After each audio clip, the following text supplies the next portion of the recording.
महाराष्ट्राचा आवाज आपल्या हक्काचा। या महिन्यामध्ये रिक्षाचे काही गुन्हे दाखल झाले होते, त्याबरोबरच परवाला 2 दिवसापूर्वी मोबाईल स्नॅचिंगचा गुन्हा दाखल झाला होता। या प्रकरणाचा तपास DB करत होती आणि यामध्ये आरोपी अटक झालेले आहेत।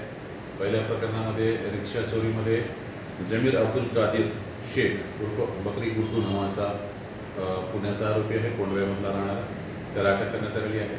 त्याची मोडच आहे, तो जेलमधून बाहेर आला की रिक्षाची चोरी करतो। अशा प्रकारच्या 3 रिक्षा त्यांनी चोरी केलेल्या आहेत।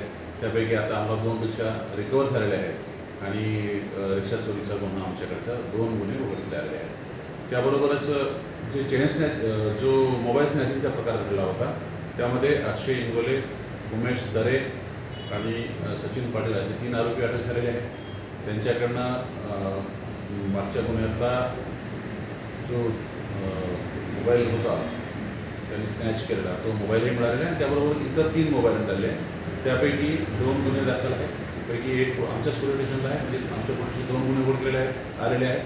त्याबरोबर इतर पोलीस स्टेशनचा सुद्धा एक गुन्हा उघडकीला आलेला आहे आणि एक जो मोबाईल आहे तो आणखी शिल्लक आहे, त्याबाबतची चौकशी चालू आहे। एकूण किती मोबाईल हस्तगत करण्यात आले? 4 मोबाईल असतात। सर, तो पुण्याचा आरोपी आहे, त्याने रिक्षा कुठल्या चोरी केल्या होत्या आणि त्याला कुठं पकडण्यात आलं?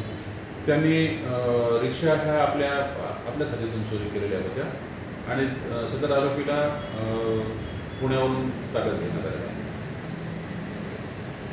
तुमच्या परिसरातील काही घडामोडी किंवा समस्या असतील तर आमच्या वृत्तवाहिनीला संपर्क करा आणि तसेच सतत अपडेट राहण्यासाठी आमच्या वृत्तवाहिनीला सबस्क्राईब करा आणि बेल आयकॉन दाबायला विसरू नका।